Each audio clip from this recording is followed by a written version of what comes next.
भारत अपने कारनामों के कारण पूरी दुनिया में चर्चा का विषय बनता जा रहा है और हाल ही में भारत ने आर्मेनिया को आकाश मिसाइल भेजी थी, जिसकी चर्चा पूरी दुनिया में हो रही है। और इसके बाद अभी नरेंद्र मोदी जी को ग्रैंड कमांडर ऑफ द ऑनर्डर दिया गया। ये पुरस्कार नाइजीरिया का दूसरा सबसे बड़ा पुरस्कार है।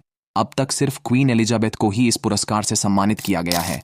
अब ये पुरस्कार पीएम मोदी को दिया गया है, जो अपने आप में ही चर्चा का विषय बना हुआ है। लेकिन एक और खबर तेजी से वायरल हो रही है कि भारत 2025 में पूरी दुनिया का चौथा पावरफुल अर्थव्यवस्था वाला देश बन जाएगा। आखिर भारत कैसे चौथे स्थान पर पहुंचेगा और कौन से वो देश है जिनकी गिनती दुनिया के 5 सबसे बड़ी अर्थव्यवस्था वाले देशों में की जाती है? इस पूरी जानकारी को हम इस वीडियो में जानेंगे। सबसे पहले हम बात करेंगे कि कौन से वो देश है जो सबसे बड़ी अर्थव्यवस्था वाले देशों में गिने जाते हैं और इन देशों में ऐसा क्या है जो इनकी जीडीपी इतनी ज्यादा है, पहले स्थान पर है। संयुक्त राज्य अमेरिका। संयुक्त राज्य अमेरिका की अर्थव्यवस्था दुनिया में सबसे बड़ी है, जिसकी जीडीपी 26 ट्रिलियन डॉलर से भी अधिक है। यह आर्थिक रूप से बहुत मजबूत है क्योंकि इसमें कई क्षेत्र जैसे बैंकिंग, मैन्युफैक्चरिंग, टेक्नोलॉजी और सर्विस सेक्टर शामिल हैं। इसकी तरक्की का एक बड़ा कारण इसका अच्छा बुनियादी ढांचा, कुशल काम करने वाले लोग और रिसर्च ऑफ नए आविष्कारों में भारी निवेश है। इसके अलावा अमेरिकी डॉलर का दुनिया की मुख्य मुद्रा होना भी इसकी आर्थिक ताकत को बढ़ाता है, जिससे अमेरिका का वैश्विक प्रभाव और भी मजबूत हो जाता है। अमेरिका की अर्थव्यवस्था केवल एक क्षेत्र पर निर्भर नहीं है। इसमें वित्तीय सेवा, विनिर्माण, फैक्ट्री और उत्पाद, तकनीकी जैसे सॉफ्टवेयर, आईटी, इलेक्ट्रॉनिक्स और सेवा क्षेत्र, शिक्षा, स्वास्थ्य, मनोरंजन जैसे कई बड़े क्षेत्र शामिल हैं। ये सभी क्षेत्र मिलकर इसे आर्थिक रूप से स्थिर और मजबूत बनाते हैं।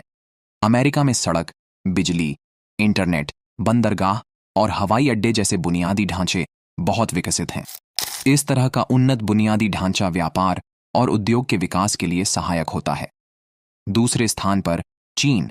हाल के दशकों में चीन की अर्थव्यवस्था में तेजी से विकास हुआ है और 2024 में इसका सकल घरेलू उत्पाद लगभग 18.53 ट्रिलियन डॉलर तक पहुंचने का अनुमान है। यह दुनिया की दूसरी सबसे बड़ी अर्थव्यवस्था है। चीन की विशाल जनसंख्या उसकी अर्थव्यवस्था को मजबूत बनाने में एक प्रमुख भूमिका निभाती है। इतनी बड़ी आबादी का मतलब है कि वहां श्रम की अच्छी उपलब्धता है, जिससे विनिर्माण क्षेत्र को बढ़ावा मिलता है और उत्पादन की लागत कम रहती है। चीन दुनिया का विनिर्माण हब बन चुका है। वहां हर प्रकार के उत्पाद जैसे इलेक्ट्रॉनिक्स, मशीनरी, कपड़े, खिलौने आदि बड़ी मात्रा में बनाए जाते हैं और दुनिया भर में निर्यात किए जाते हैं। इससे चीन की अर्थव्यवस्था को निरंतर मजबूती मिलती है। चीन के पास कई महत्वपूर्ण प्राकृतिक संसाधन हैं, जिनका इस्तेमाल उसकी अर्थव्यवस्था को बढ़ाने में किया जाता है, जैसे कोयला, खनिज और ऊर्जा के स्रोत।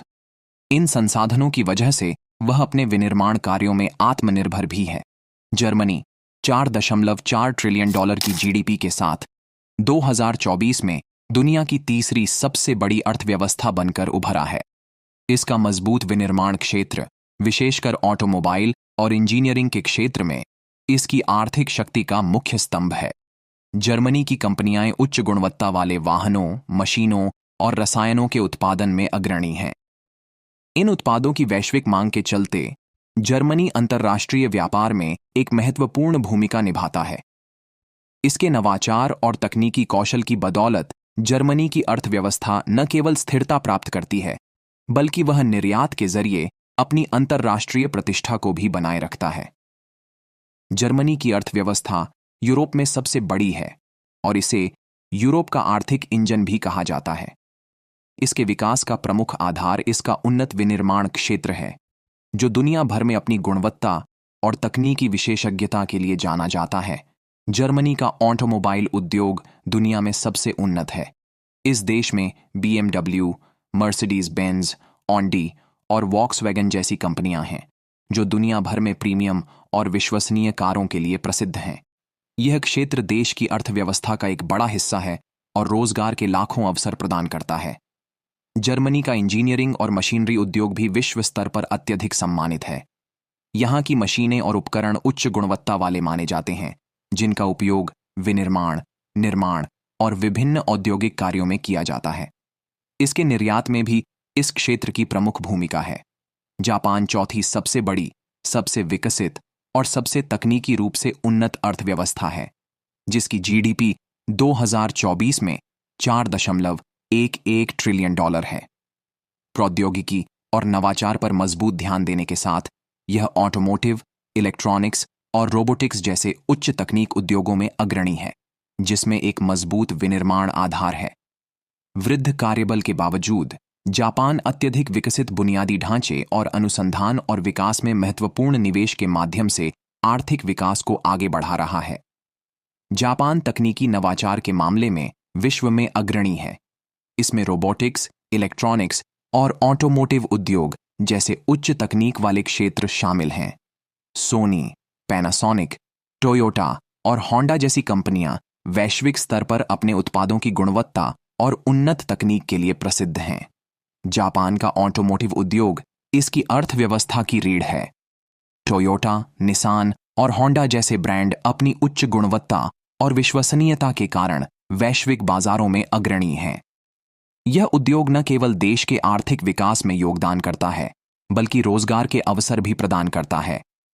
IMF के मुताबिक भारत 2025 में नॉमिनल जीडीपी के आधार पर चौथी सबसे बड़ी अर्थव्यवस्था बन सकता है।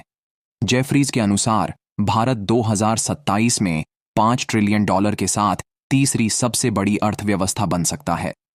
भारत की जीडीपी 2024 में ब्रिटेन और फ्रांस की जीडीपी से अधिक हो गई है। आज़ादी के समय 1947 में भारत की जीडीपी केवल 2,87,00,000 रुपये थी, जो बढ़कर बहुत ज्यादा हो गई है। भारत, जो 2024 में 3,94 डॉलर से अधिक की जीडीपी के साथ दुनिया की 5वीं सबसे बड़ी अर्थव्यवस्था बन गया है, अपनी तेज आर्थिक वृद्धि से वैश्विक मंच पर प्रमुख स्थान पर आ गया है। भारत के पास युवा, प्रतिभाशाली और शिक्षित कार्यबल है, जो उसकी अर्थव्यवस्था को मजबूत बनाता है। IT, वित्त, इंजीनियरिंग और चिकित्सा जैसे क्षेत्रों में बड़ी संख्या में कुशल पेशेवर उपलब्ध हैं, जो देश को तेजी से विकसित करने में सहायक हैं। आप लोगों को क्या लगता है, भारत को 1 नंबर पर आने में कितना समय लग सकता है? कमेंट में जरूर बताएं। भारत ने आर्मेनिया को आकाश मिसाइल दी है। ये वीडियो आपने नहीं देखी तो जाकर जल्दी से देख लो और अपने दोस्तों और परिवार वालों को भी शेयर करें। जय श्री राम।